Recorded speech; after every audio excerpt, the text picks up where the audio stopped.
Good morning, good afternoon, good evening, good late night, wherever you may be in the multiverse.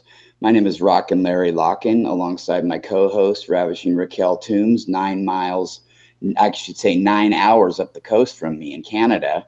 It's been a long time since we've been on air together, and we're going to discuss a few things. I'm a little nervous right now because my equipment's not working too good. But before we get into the show, I do got to say a couple things. I want to give a quick shout out to a gentleman by the name of Kenny Jackson. Kenny and I will be doing a show on his network, What's Your Opinion? And he's also got another one called Opinion But Facts, and we're going to have a Twitter page for all that. And that's going to be a show where we deal with social issues and kind of, more 3D issues that are plaguing the world right now. Whereas on this format here, we talk about what we talk about. We talk about healing. We talk about ascension, star seeds, awakening, spirituality. And that's why I'm very, very lucky tonight to have one of my favorite guests of all time, my favorite co-host of all time, Raquel Toombs. So Raquel, I'm going to quit tripping over my feet, and I'm going to turn it over to you and say, how the hell's it going 9 miles up the 9 hours up the coast from me? Is it raining? It's kind of overcast here. Really hot. It's been hot for the past couple days, and I'm so connected with the sun, but I've been just kind of staying inside. It's too hot out there. Oh, you got to be kidding me. I think it's been like 65 degrees here. We could use another 5 degrees of that. We were talking earlier today, and I was on your timeline, and I had noticed your last post that you posted. And I thought it was really important of a subject for us all to talk about. Sometimes things do happen to us in life, right? And then sometimes we also think, okay, well, it's in the past, that shit's over with. And then, something can just bring it back up again. And we have a tendency sometimes to, start feeling a little bit of resentment and stuff because maybe we weren't given back the same cooperation and the same kind of effort that we put forth in whatever situation that might be. But I think like you said, you made a really good point about looking at things from a higher view, always trying to look at the whole situation from a higher place and learning a lesson from it. That's not to say that every single scenario in the world is going to work for that, but I think most would. I think it would behoove, though, in any situation for somebody to, if they're in a situation that's bothering them or they've been wronged, I mean, take a look at the whole picture, try to step outside of yourself and, maybe understand what went wrong with the other party involved, maybe what your own mind was going through at the time. And, I think there's a lesson to be learned from this. And I just think it's amazing, and the energies right now, I was thinking about that earlier too, how our energies are going right now. And I feel like, I think, Mercury retrograde's coming up again, but, it's a process.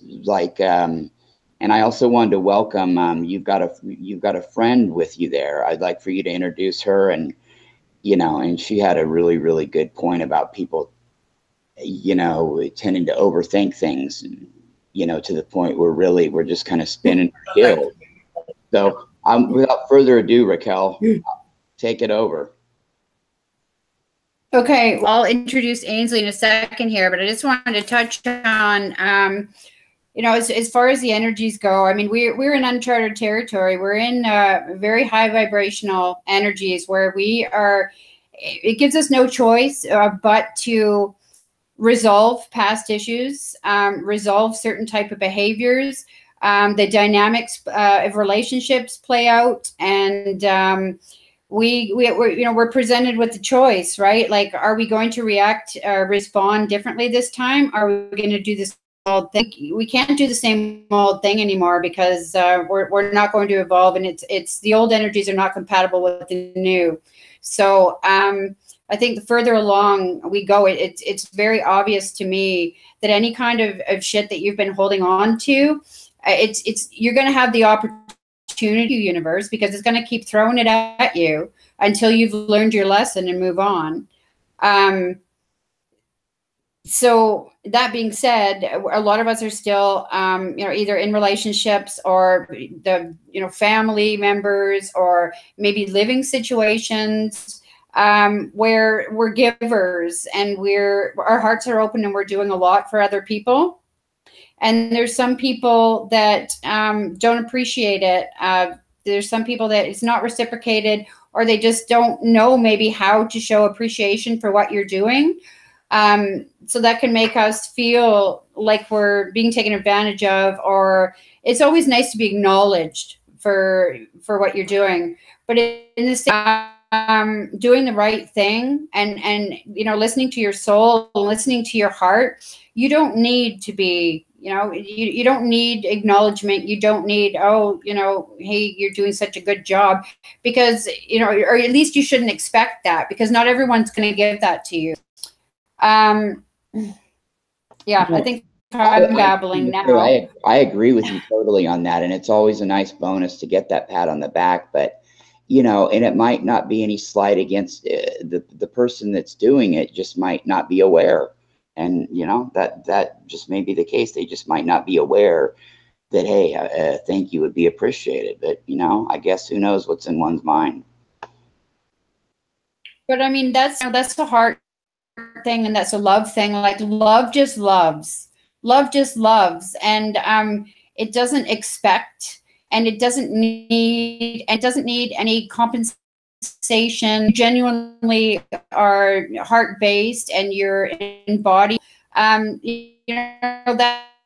good. And so the little ego aspect might play out, and there's a little that might be feeling that, I want forever. Maybe that's some inner child work that we need to do to get, but the soul and the heart, it doesn't expect. There's no expectations. So although ideally it would be it feels good who truly, oh, thank you. And they very much of you, the giving, whether it's or whether it's your time, whatever it is, right? But the people that don't us from and still giving and still being love and acting as love, because some people are not showing us the appreciation maybe we think that. So that's kind of what I was, because I had expressed a lot of shit, got very angry at the truth, and things kind of, resolved and things were fine. And now I'm kind of right back in this situation. So I was getting really angry, and I was bitching at my brother-in-law and my sister and whoever I could, like what I'm doing. She doesn't even appreciate it, and I'm sick of this. And then I sat here and I was like, wait a minute. And I went into my heart, and I could see it from a higher place. And all of a sudden it was like, that was the ego, that was a little me that was bitching and complaining. And what do we do? Something that we don't want or something we don't like, we get more of it. That perception has to turn around and has to change. So I turned it around, and today I still, it kind of feeling a little bit like, once again, just one. That's something that that we constantly have to practice, and it's good to recognize when we're falling back into that ego place, love-based. It's a big, it's a good place to be, and it's a good to recognize where you are and to be able to switch it around. You can always switch it around. You can always change the road that you're on, definitely, for sure. And I think that our past, like that, little things that we think may have been resolved, they come back like that to kind of teach us a lesson, because maybe we think we're over that kind of mentality of thinking, oh, I can't go into ego anymore and, feel that way. But there's a realization too that we still live in 3D. And I think as long as we, like, you were talking about, learn from it and acknowledge it, that's just another step in the right direction that we can take on this path. You know, that's kind of the way I try to look at it. And I'm no beacon of an inspiration to look at as somebody who can keep their ego down all the time. But I try to think about it after I'm done with it, and I try to see what I can do different next time, you know, unless it's something I'm deadly passionate about. But, you know, even things like that can be talked out without ego, and it doesn't have to come from a frustrated, you know, part of your heart or part of your, you know, being. And that's something I know that I've definitely been working on for years, and I don't know how it's going, but, you know, we'll see with each now new now moment that comes along, you know. Well, another thing too is that if you're having an issue with the person and there's no, you know that you can't really talk to them without drama or without conflict. Normally, I just have nothing to do with people like that. They don't exist. Like, you know, I don't want that kind of energy. But there's some situations, some relationships that you're kind of in a situation where you have to make peace and you have to coexist. So a good thing to do too is to connect with that person's higher self. Open your heart and connect with that person's higher self. The energy you're putting out and what you're feeling about a person is exactly the energy they're receiving. So, mine too, right? Like, what kind of energy putting out there? We have to be responsible for our own energy and what we're putting out there for others. Yeah, we really have to own that.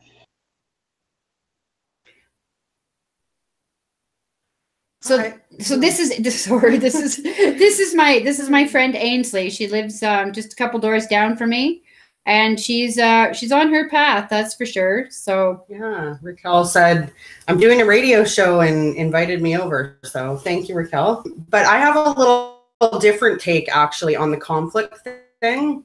Everything outside of us comes from inside of us. I don't believe that creation of us. So that's my take on that. No, I agree. I like to keep things.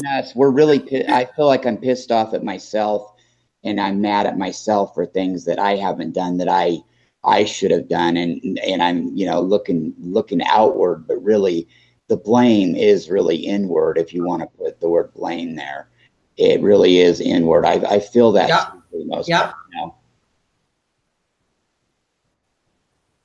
Yeah, so I think that's where the work is. I'm realizing ourselves and bringing up an energy inside of you, conflict. It has nothing to do with it, actually has to do with you. Yeah, that's a point well taken. True wisdom from two true Canadian women. You're not going to get that in America too much. I'm just kidding. I love Canada. I love Canada so much. I'm obsessed with Canada. And so I had to give a shout out to you too for being Canadian. Not that you wouldn't be brilliant and super conscious anyway, but thank you, Ainsley. Yeah, that's a great point. Point well taken. And I like to work with people. I like to work with people one-on-one because I can observe whatever they have the energy attached to what they're going through. So it's easier to reflect back to them what could be happening to them and where this trauma could be from. Yeah, it's certainly a lot more of a personal touch.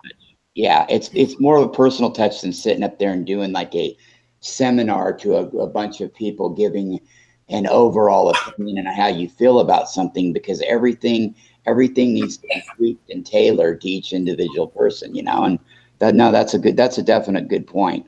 You know, everybody's path is different. I mean, you know, Raquel's was definitely one for the ages, a stubborn one, but one well worth taking for her. Mm-hmm. It was. It is. So where do we go from here, Larry? Well, Raquel, I wanted you to kind of touch over again, like around the time you're awakening, and if you wouldn't mind sharing like some of the 3D issues you had that sort of, in my opinion, almost miraculously cleared up for you, like in a short period of time. you know, once you started going through this process. And, you know, I mean, except for the difficult body pains and the, you know, I know the aches and stuff that you were going through at the time, but it just really, it's really a miracle what you were able to overcome as far as, you know, 3D problems. Well, we're past, and we're not our story. We choose to be. We have a lot of there's a lot of people that are awakening, ascending, evolving, whatever, making this transition. That a lot of things are common, like a 20-year heroin addiction. I was on methadone. I was several suicide attempts. Diagnosed with personality disorder, with suicidal and psychotic tendencies. I was 230 pounds, very, very unhealthy. Had Hep C, had several surgeries, had several issues.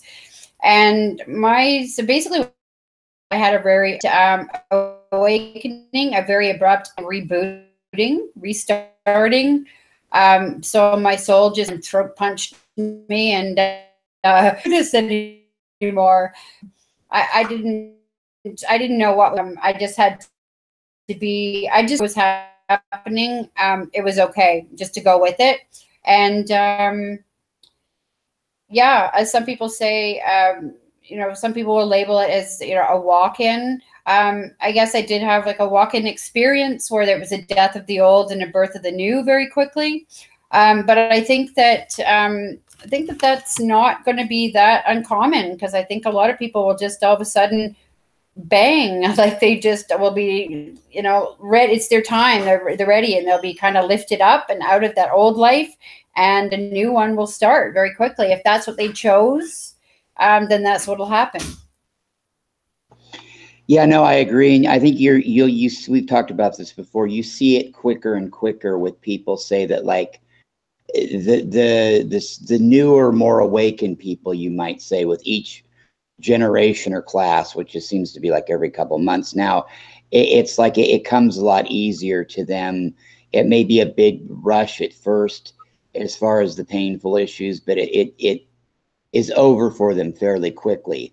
I mean, you know, whereas like you and I had it happen about the same time, and it seemed like it took a couple of years. I mean, I remember when we first talked, it really, you know, I mean, you were having a lot of pain, and you thought something was wrong with your feet, and it was just really freaky. And I could relate to that because I had felt that too, like just kind of weirded out, like what the hell is going to happen to me?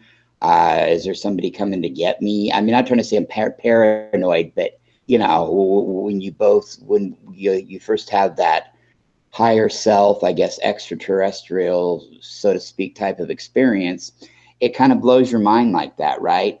And so, you know, that's how it goes, and it goes from there. But you know, it's been incredible for you, because, you know, I mean, if you went through the toughest ascension pains that I've ever communicated with anybody having. And I say that every time we talk, because it is true. They were very extraordinary. They were, it was a crazy time at the time. And what I never did ask you though was, did you already quit eating meat and dairy then, or were you still eating meat and dairy a little bit at that time? You don't want. Okay.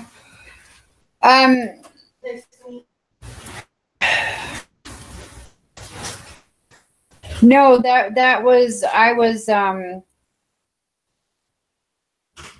eating for like 7 days because I didn't know what was happening to me. So it was just it was fasting. So I guess my body to totally like cleanse itself really quick in order to upgrade really fast. So for the first little while afterwards, I still had like chicken and eggs and dairy.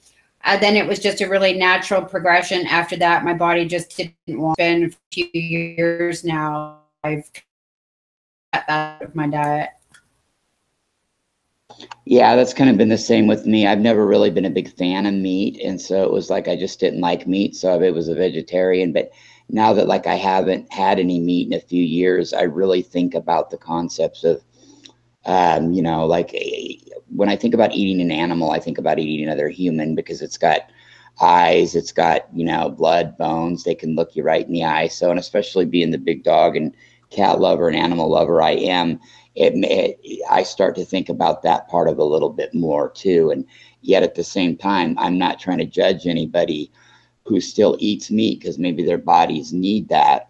I just don't, you know, I personally, I don't feel like mine does, nor do I crave it. And I think vegetables and fruits were put on earth to replenish and for us to use them.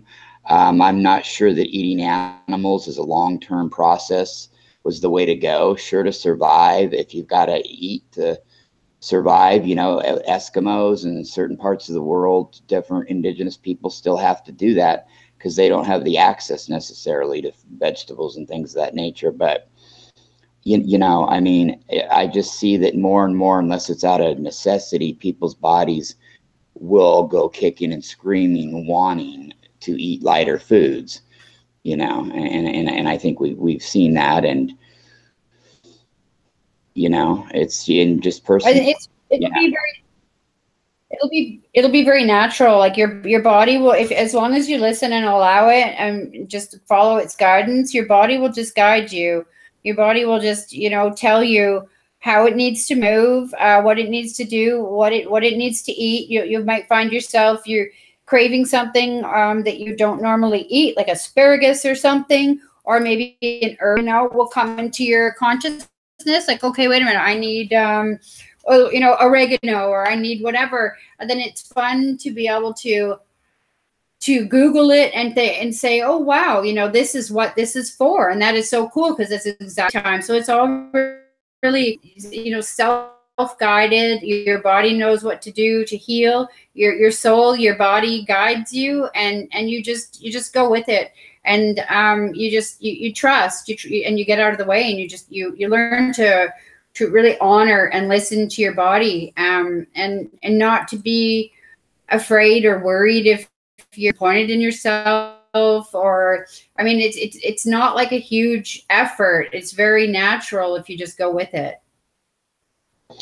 No, I agree, but I'd also like to say it's important, I think, to take care of our physical body, because as we are ascending and things of that nature, though, it's very important to keep our physical body up to par so we can kind of handle these fast-paced changes and these, you know, energy shifts that come in. And I've started to, people are probably listening going, well, duh, Larry, no shit.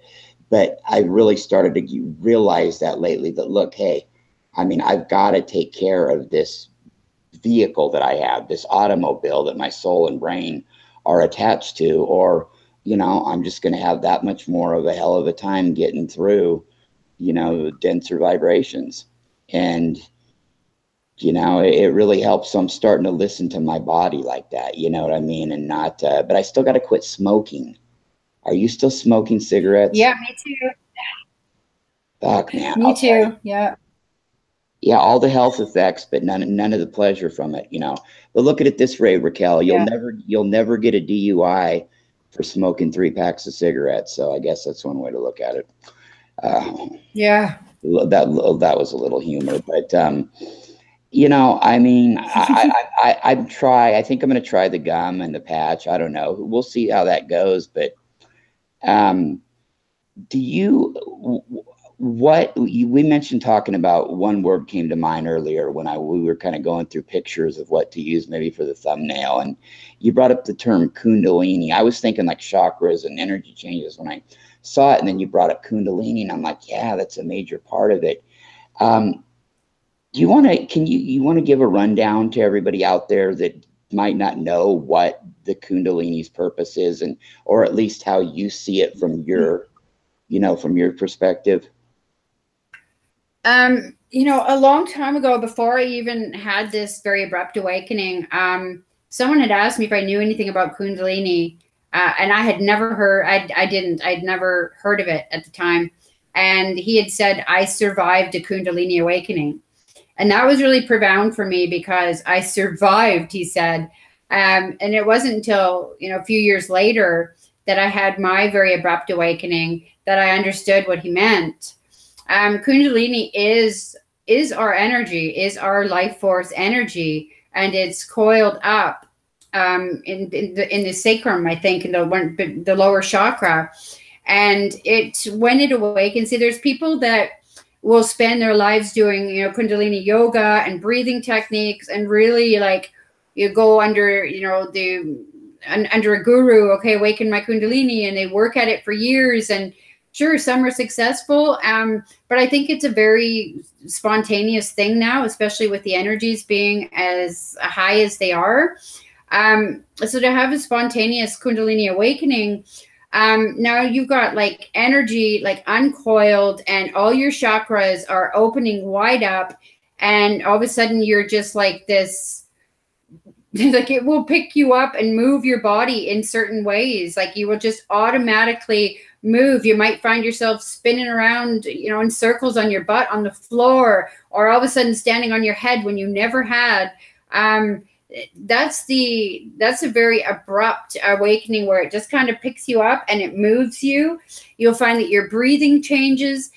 You'll be able to feel your chakras and be able to feel the energy moving through them. You'll see different things, especially when it goes up to, the third eye and the crown. Your vision will change. So you'll start seeing things that you didn't see in this reality before. So it takes a lot of trust, because it will completely changes everything. And it will also change your physical body too, because your physical body has to move to keep up with it and to keep the energy flowing. So it will change the structure of your physical body as well. But it's all connected, and it's all tied into, the awakening, the ascension, it's all connected. Yeah, you forgot also you probably won't have to do telekinesis for 18 hours a day either on the floor with a guru to be able to have this activation. These things are coming to us more naturally, and they have over probably the last, 15 to 20 years. It's more individualized, and I like that, because I don't like any kind of a cult mentality or getting hung up on some expert because they said this or that. It's always good to have advisors and listen to people, but take what resonates with you from that and move on. Don't just be like, oh, I've got this guru that's telling me to do all this, and boy, he's been really great, and I'm just going to be blind to my own any thoughts, and whatever this guy says, well, it must be true because this guy said it. Well, you know what I mean? Yeah, I don't care if somebody is totally right. If somebody tells me that about somebody, I'm going to go ahead and never give them the benefit of the doubt and say they're lying even when they're not. I don't, to name drop, this person said this or this person said that. Who cares? What do you think? What do you feel? These are all good reference points, but, and I think we've moved past that in a lot of ways. We're figuring this out. Like you didn't have to read Bringers of the Dawn. You didn't have to read any of David Icke's books. You didn't have to read any of Sitch and shit. You didn't want to. I tried recommending a couple to, and you're like, nope, I don't. This is all on me. I'll figure out who these people are when I'm past my mission, but no, I don't need it. And you were right, because you didn't want anything blinding your learning process. And I agree with that. Some people may say, well, you got to hear from other people and what they say, but no, you really don't, because all that shit, even at the time when you were first awakening, was 20 years old and shit like that. So no, you stuck by your guns, and you did great, and you went within. Of course, things are great to reference, but you don't have to meditate for 5 hours a day and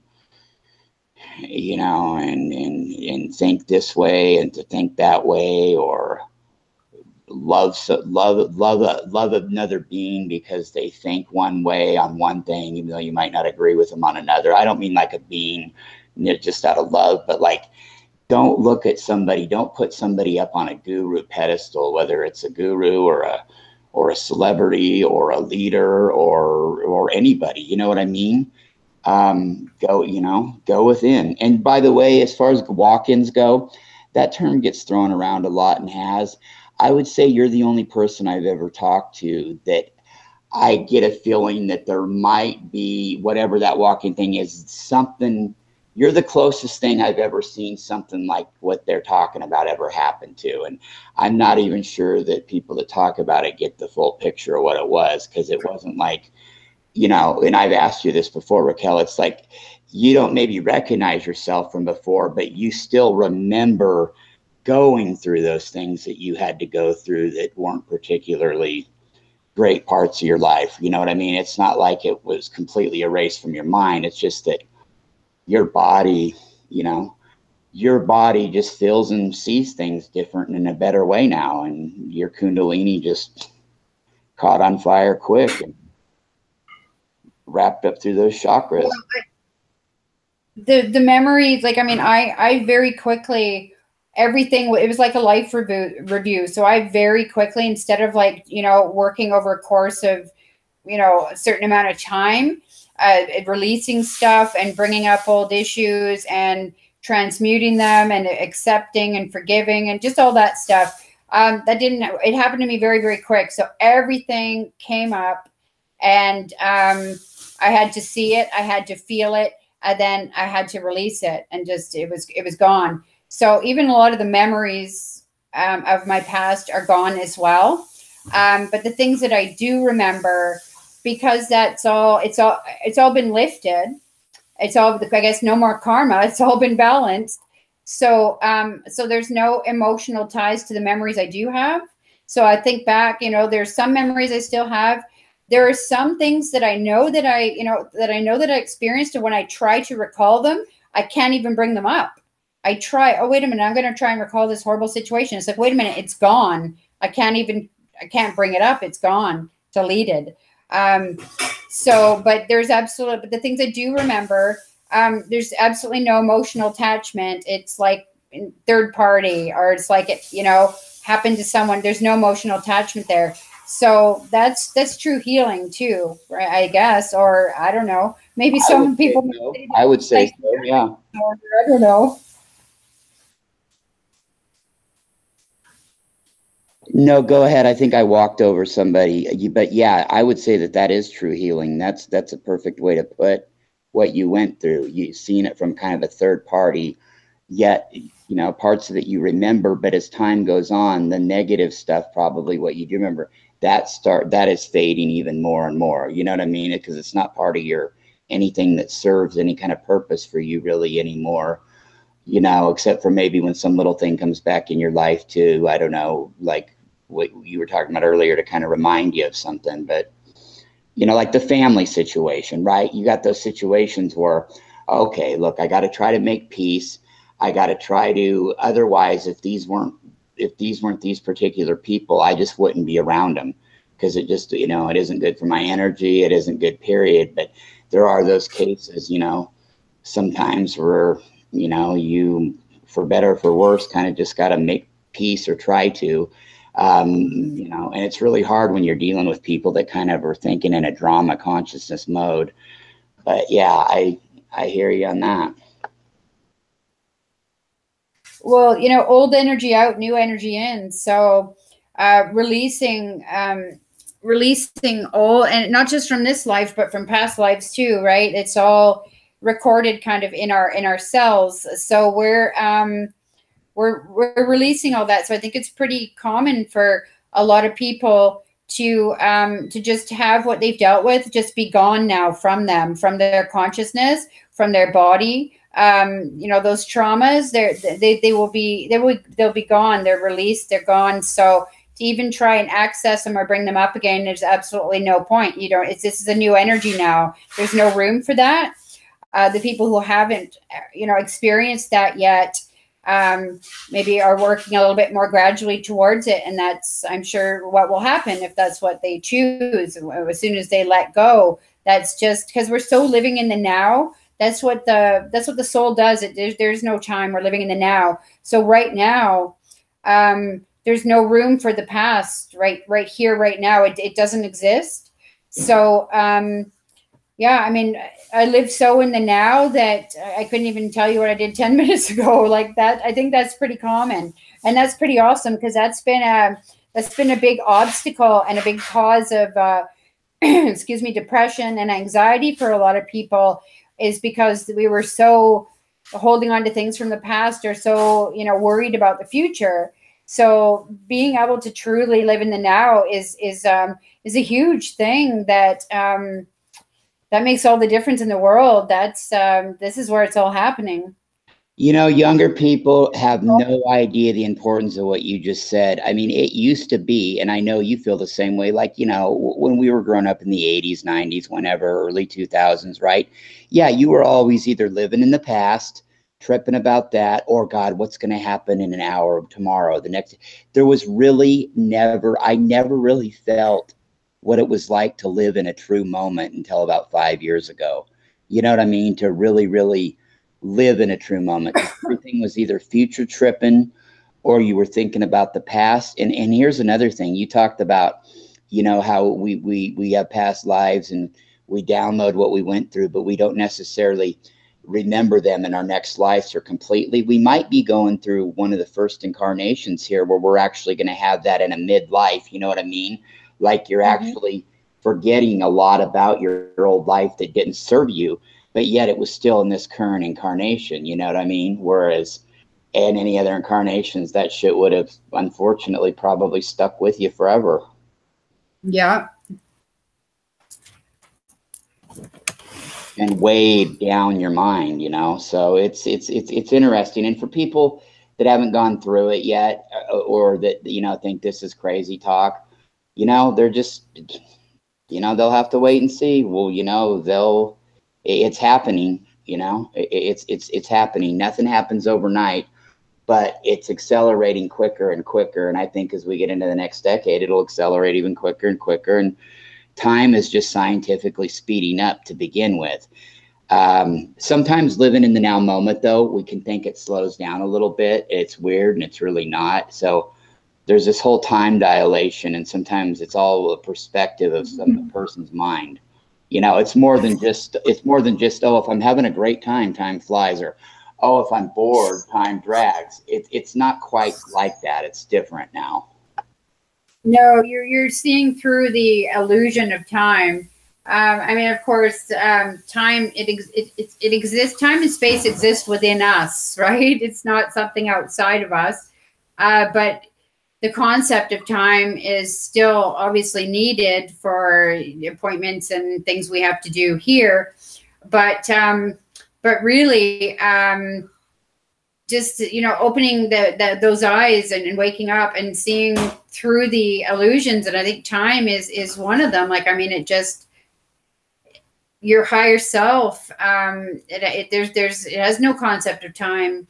So the more you're embodying your higher self, the more out of time, you know, you are, right? Existing out of time, you are. Exactly. Yet, like you said, perfect point. We still need to have, you know, a little bit of concept of it, because we've got doctor's appointments, you know, there's jobs, there's functions to go to that are important that we need to. But that's really like, you know, the only reason that we're keeping track of that kind of time. Otherwise, it's not entering our mind why it doesn't need to, like, whereas before we might be tripping on it more and more, you know. So it's just, it's kind of crazy. Speaking of time, when do you know exactly when is the great country of Canada supposed to turn all green? Is that happening? Is that done or what? I'm not sure. I saw a friend that's quite active in the whole thing post about it, that it was legalized, but I haven't. I think it still has to go up for. I'm you know what, I'm not sure. It's supposed to be this summer, but I don't know. Yeah, I wasn't sure if Parliament had to sign off on it, or they did up there, or if it's just a matter of Trudeau putting his signature on it. I know the laws are a little bit different up there, so. But it's encouraging to see, and, you know, that they, you know, you guys are going to beat us to federally legalizing it, and I think it's a wonderful thing. And if you ever need to build a 4,000-mile wall, you'll have the plants to do it with. That's just a little joke. Yes, that's right. That was your joke, but yeah, and God damn it, Trudeau, make America pay for it. We we would. As long as you let the sane ones of this in first, we'd be glad. We'd be glad for our government to pick up the dime for that. Anyway, I'm actually ready to join the Canadian Space Force if we ever have one. I think all these physical changes that'll come in handy. I can go up into space, no problem. Well, yeah, Canada's a hotbed. Not that a lot of places aren't, but Canada's a hotbed for UFOs. I mean, from coast to coast over there, there's legendary stories. And I mean, I think Canada even came out a year or so ago with the coin, a special coin commemorating like the 50th anniversary of a sighting in Manitoba. But, you know, Manitoba's famous for them. Ontario has them. You know, BC, Saskatchewan, Nova Scotia, New Brunswick. There's a lot of it, but people seem to be more, not that there's not deniers up there, but people seem to be more real about it. I mean, I could never see the United States at this point yet doing a special coin honoring like the 50th anniversary of something without it being a total mockery, like maybe trying to mock Roswell or something. Whereas in Canada, I feel like, you know, there's a certain feeling behind that, hey, yeah, you know, this shit really is going on, which it really is, which it really is. It's just, you know, people seem to be in less denial up there. And, you know, that could just be my perception. But yeah, I think it's incredible. And I've got nothing but love for Canada. Much love to Justin Trudeau. And I do apologize for Canada being accused of burning down the White House in 1812. That wasn't Canada. That was England, by the way. And it wasn't much of the White House. So, and even if it was, yes, that's a good reason to start a bunch of shit because of the fucking match fire started, you know, 100. No, we're nice people. We're nice people in Canada. Totally. Most of us. Unless you come from Alberta, eh? No, I'm kidding. No, we're all lovely people. Yeah, no, sure. You guys really are, and you're socially about 20 years ahead of us. I've always thought maybe about 15 now because of the little bit of the American influence that's come in there. But, you know, no, it's still a wonderful thing. And all we can do is just keep going on. And I think that, you know, negative stuff in the world, you know, I'm real quick to bitch about our leader and stuff like that. But I think it's a good thing. All this stuff's like coming to the light, right? So you're seeing all this stuff. Everybody's going to finally get to see just everything for how everything is, right? You know what I mean? With transparency and you know, people, great people, evil people in the middle, whatever you'd want to label them, people are really showing who they are without being phony more and more, even if yeah. So I think that's a good thing. Yeah. It's all going to come to light in order to, you know, to change anyway, right? So just I wouldn't be too worried or too concerned about things happening on a global level. It's all playing out. The way I see it is by focusing on, you know, the news or the atrocities that are being committed. Unless you are actually able to take action and use that energy to benefit and change the situation, it makes absolutely no sense whatsoever to sit there and put your energy into it. It's just going to fester. It's just going to keep you stuck. It's just going to, you know, keep you at a lower vibration. Some people think, oh, you know, the light workers all puffy, fluffy love, and they pray and they don't do anything else. And it's like, no, it's not even like that. Yeah, it's about choosing love, but choosing light. But it's also about seeing something that you know that you can fix in your reality in any way you can, whether it's a homelessness or abused children or a homeless shelter, you know, a shelter or food, you know, feeding people or animal rescues, or that's the kind of thing. Like, if you're seeing something that you can actually do, that you can be productive and you can get out there and do, then your energy is going towards actually making a change.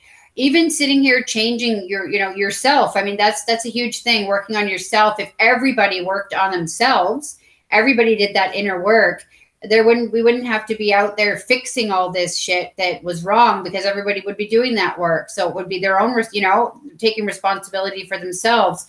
But the point I'm trying to get to is there's a lot of people out there that are putting stuff out there about, you know, atrocities being committed against people and children and all these things that are wrong in the world. And it's like, unless you can be proactive and unless you can use your energy to try and help in any way you can, then it makes no point. There's no sense to sit there and dwell on that and keep that vibration active and to keep sharing shit like this. Because if some people say, well, it's for awareness, well, we're aware of what's going on. But unless you're actually getting out there and can be proactive and do something about it, then it's just, you know, do what you can do with where you're at and with what you have. Be the change first and foremost. You know, be the change yourself, and then it kind of ripples out, and then you just do what you can in your reality to help people and to fix things. Yeah, you know, I'm kind of political. I think overall I agree with totally what you're saying 100%. I would also just like to add, though, that I think it's important, like, and this just really goes out to people here kind of in the United States, that it's important to be aware, though, of it, to know it. You need to know it's not something to dwell on, but you need to know, like, okay, you need to know at least that, okay, the country to the north of us is called Canada. It's not Mexico or North Korea right to above us. It's actually Canada. A lot of Americans don't know that. And it would help people that don't pay attention here to politics or think it's just nothing or anything. It would help them at least to do one thing, to understand, like, say, how our governing body works, the Senate and the Congress and all that works, even though they can say, oh, it's all fucking corrupt and all that. Okay, that's fine. And when it all does burn down one day, and it's great when it happens, you're going to need to have that knowledge of what to do the day after and not repeat bad patterns, but understand how this structure was in place to take care of people that need health care, to take care of people that need emergency services and things like that. I mean, I can't tell you how many Americans could not even tell you where Canada is on a map, much less any of this other stuff I'm talking about. So you're right. Don't dwell on it, but it's important, you know, be aware, know it. And you're right. Affect the change. If there's something you can go out and do it. I'm not a big fan really of these of protests all the time anymore. I mean, they've worked in the past, but we kind of got to affect the change ourselves, like you said, and work on ourselves as far as that goes, and make it a purpose. If you really want to change something, make it a purpose, not part of a fad, not part of because just something you heard, but, you know, make you're just self-aware of how it works and take it with that perspective. And, you know, like I said, individually work on ourselves so we can all be better one day as a collective together. You know what I mean? Yeah. Once we've taken a look at our own backyards and looked at our own selves in the mirror, right, and dealt with that, you know, and then and not judge other people. But I think the ironic thing is, if we ever get to a point where we're like that, we won't be the kind of people that judge people anyway, if you know what I mean, because we'll understand that, you know, people are human and, you know, shit happens. Yeah, totally. Unless you're Russian or a reptilian, of course. No, I'm kidding everybody out there. But no, really, it's about yourself with inside. Like you said a little bit ago, think about just this one thing. If everybody realized that, if everybody realized to work on themselves, right? And that's not judging anybody. Somebody could have one problem or they could have a million like I do. But if you were to really do your very best to kind of work on your issues and try to learn a little bit, I mean, you'd be surprised how just that alone, well, you wouldn't be, affects change in the world for positive reasons. Well, it's like a ripple effect, right? And it affects the people that are closest to you first, and then it kind of domino effect. You know, it goes out there.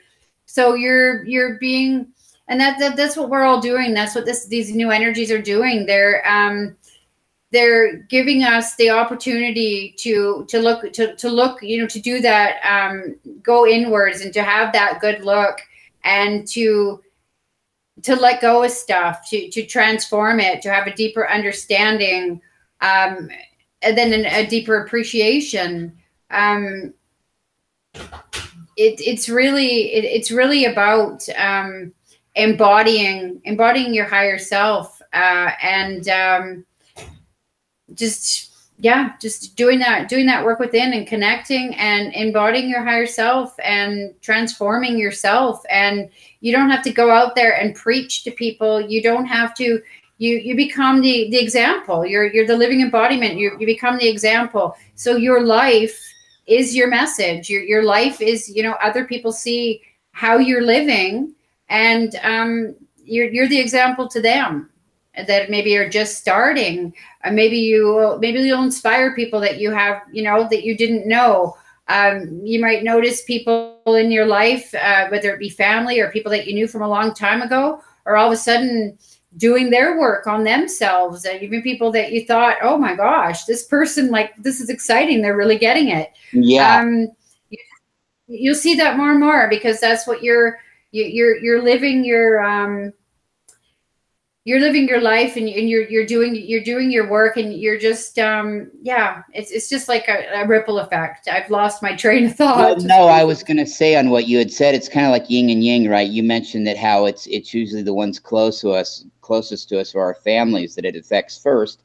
And whether that's on a positive note, if we're moving forward positively, or if we're in a negative mode, in a self-destructive mode, right?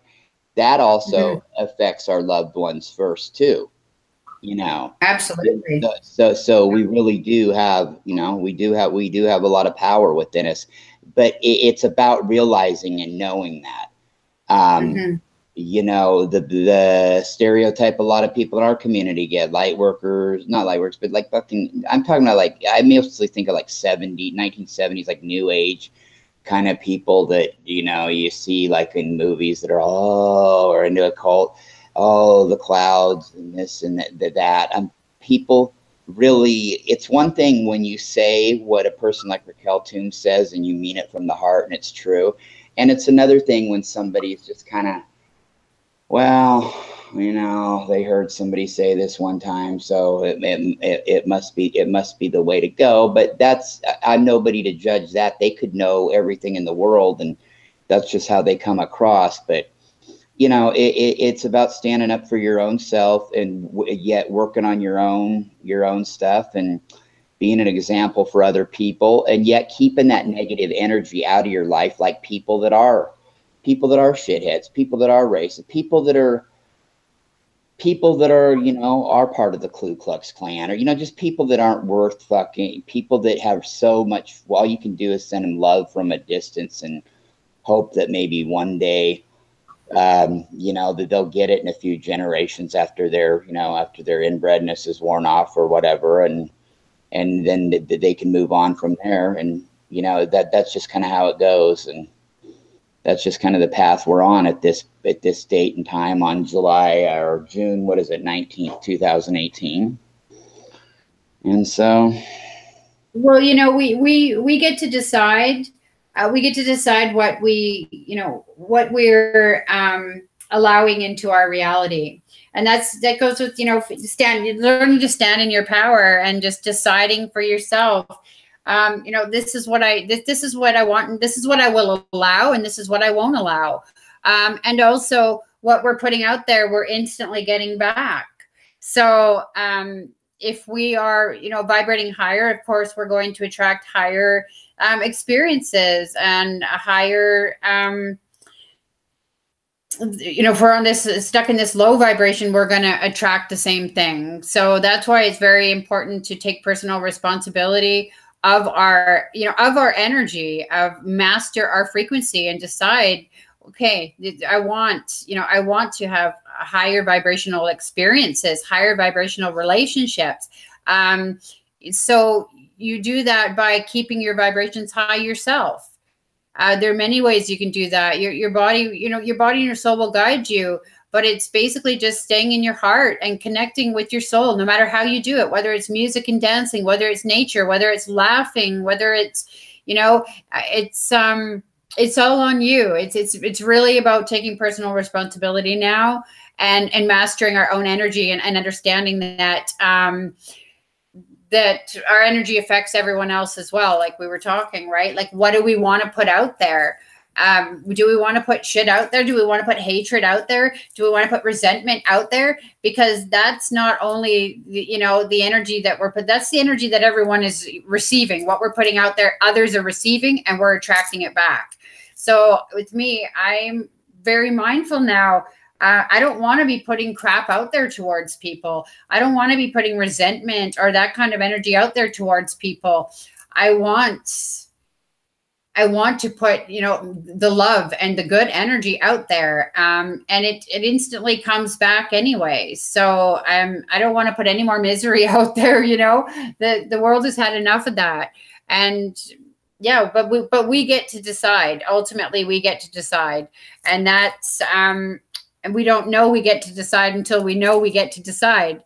Until then, we think that we're victims and we're helpless. We don't understand the power we have.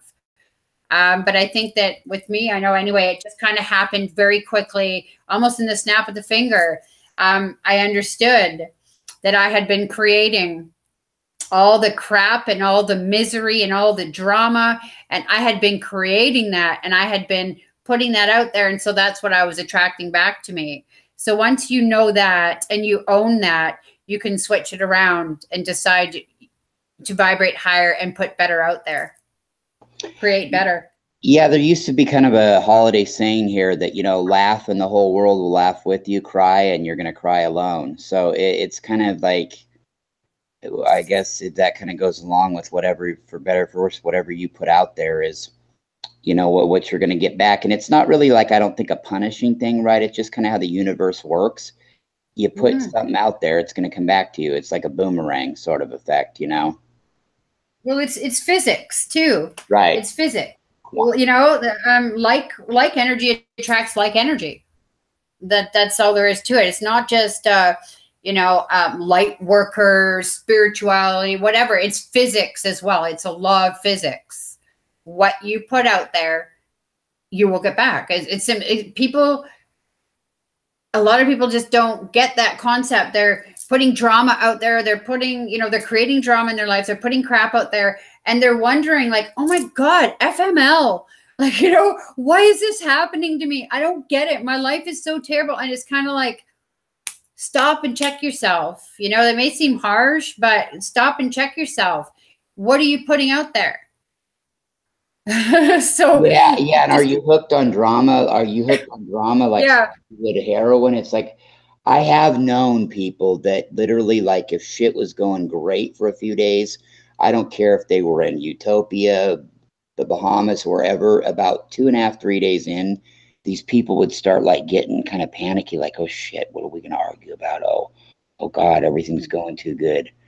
You know, not in a long time, but I've known a few people like that, and you know, and known others who have had people like that in their families that would just be like, okay, it took me a long time to realize this too, that with certain personalities, right, it isn't just that, okay, everything could be perfect for them, but a few days go by even in that scenario, and they're like, they want to fight or argue about something, and they think that that's what life's about. I've even heard this before. Well, that ain't life if you're not arguing. That's not a good relationship if you're not arguing and making it up.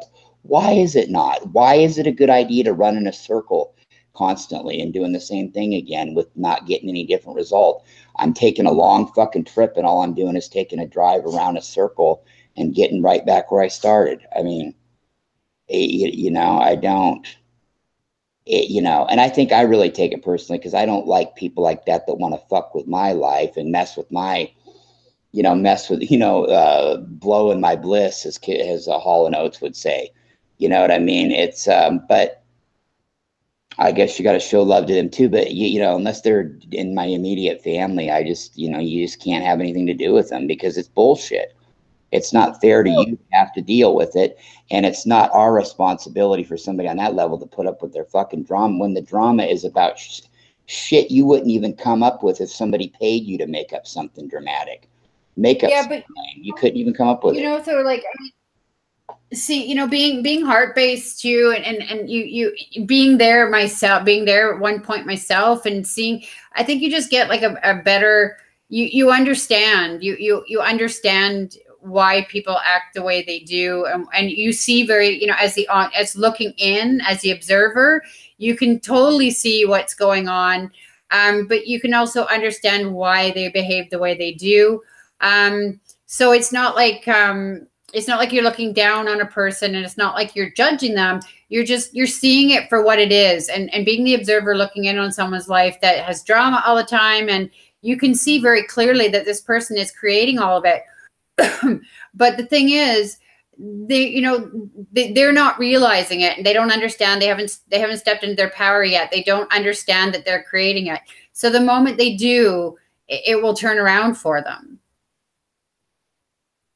No, I totally agree with you. I understand. And you've got a lot more patience than me. I think sometimes when it crosses the line, it's like I've gotten a little annoyed in my life when it crosses over into fucking something that I've got to be aware of or deal with, when they're, maybe going on about something that's really not that it's not important to them, but that it's just the small stuff and it's over and over again. But now that I'm removed from it, I wish people like that nothing but the best, and hopefully they get there someday. I feel bad for them because it seems like now that I look back on it without a lot of like hate and a lot of like animosity towards them, I feel bad because it's kind of like it just must be a hell of a trap to be in at that point. And I hope that, a light will come on, and with a lot, even if it just happened to one person like that, a light came on and they said, hey, look, wow, I just am going to look at things a little bit different and not, I can be dramatic. I can feel how I feel. I would never want to tell anybody they can't feel how they feel.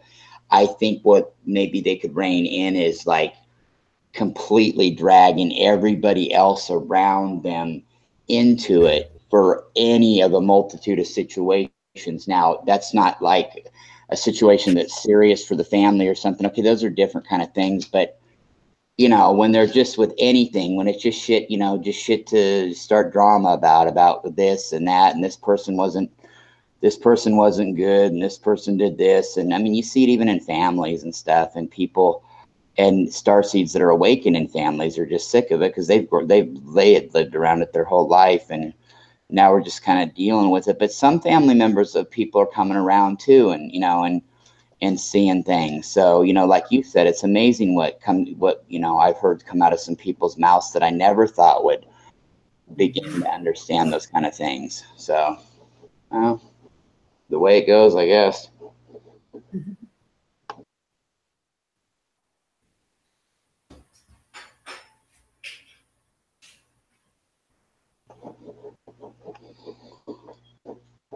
Raquel must be in the kitchen.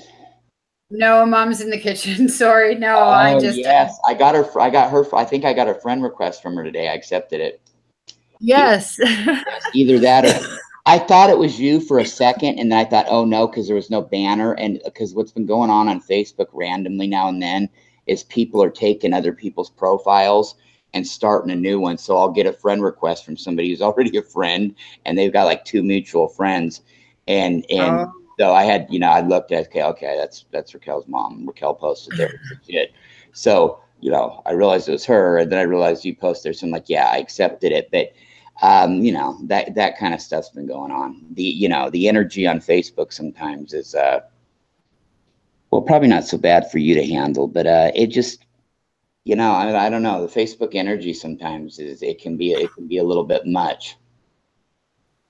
Yeah, I find it's pretty good. It all depends who who your friends are, really, right? Well, it does, but it's the same kind of thing. Even with that, it's the same post. It's not them. It's just sometimes it's kind of, I mean, Facebook is. I think I have a problem with a lot of the technical things they do. Like, check this out. Like, you're supposed to be able to go on there and, okay, like turn off your notice to where it doesn't show that you're online. It's supposed to not show to anybody. You can still message with people, but it's not supposed to show you online to anybody. But people can still see that you are online if they look in the right spot. So just, things of that nature. But Facebook's a great tool. I wish some of these other social formats encompassed everything that they have, but I wouldn't have found the love of my life without Facebook. I wouldn't have found a great sister like you without Facebook. I wouldn't have found You know, Raquel, I'll bitch about Facebook all night long, but let me tell you something. I wouldn't give it back for the world, because I would have never met so many great, wonderful people. And any other bullshit that goes along with Facebook is nothing compared to what it's, you know, what it's meant to me. So, I mean, oh, it's been a great tool. Yeah. So I'm going to give Facebook a lot of love and cred for that, and Mark Zuckerberg for coming up for that on that. And, you know, and yeah, I don't have any ill willings against him or anything really, or anything. Facebook is, I'm just happy that it was there so I could meet the people that I did, you know, and that's kind of the way I feel about it, you know, overall, because Yeah. I have to stop and think, if I hated it so much and hate Facebook, well, fuck, I sure as fuck would have hated it if it never would have came along. Okay. Considering everything all in all. So, you know, I'm glad it did. And, you know, people that complain about it, they'll still get on there and use it, and it'll still be there. And yeah, it's a pain in the ass sometimes, but stop and think, people, about connections that you may have made on Facebook that you never would have been able to.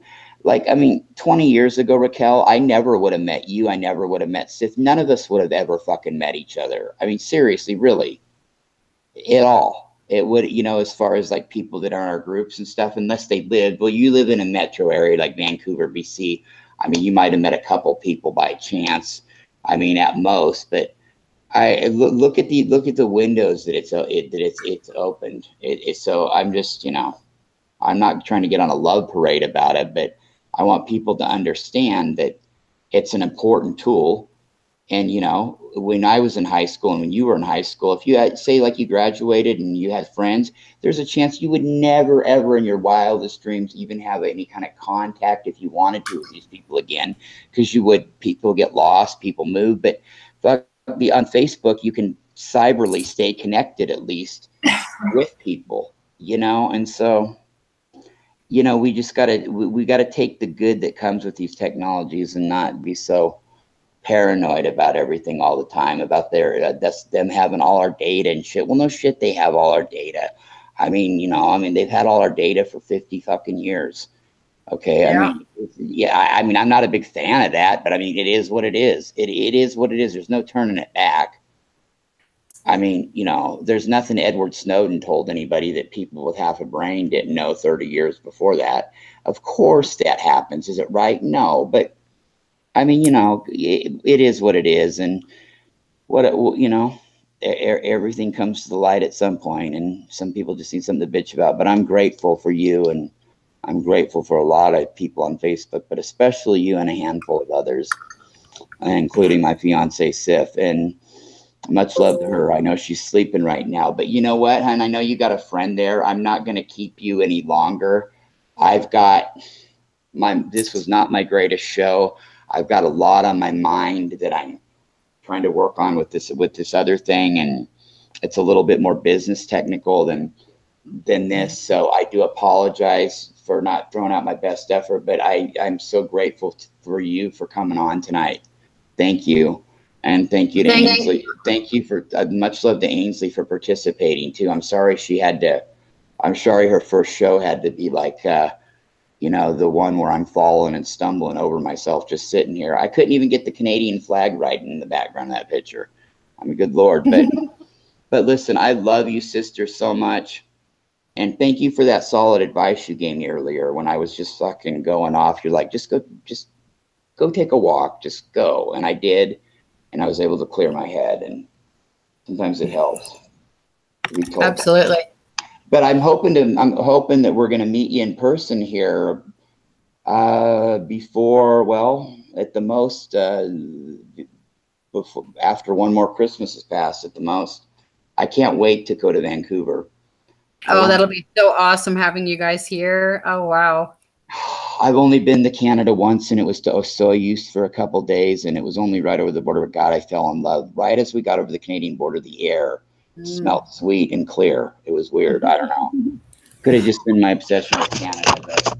But anyway, before we wrap up, is there anything you would like to plug? I know you're available. You're on Facebook.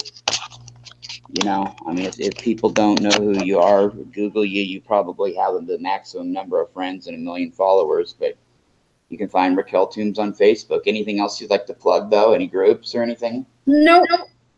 Okay, cool. Well, with that being said, I'd just like to again remind everybody this is Pleiadian Express Productions in affiliation with Pleiadian Light Grid Project, as well as the What's Your Opinion show and Opinion But Facts coming soon with my new host, Kenny Jackson. You know, you can live in 3D and in 5D. I'm trying to balance them both, and we'll see where it goes from there. We hope to create other shows that people can do on various subjects. And other than that, you can find me on Facebook, Raquel on Facebook. And with that being said, let's give everybody a big cosmic dating game kiss. Mwah. And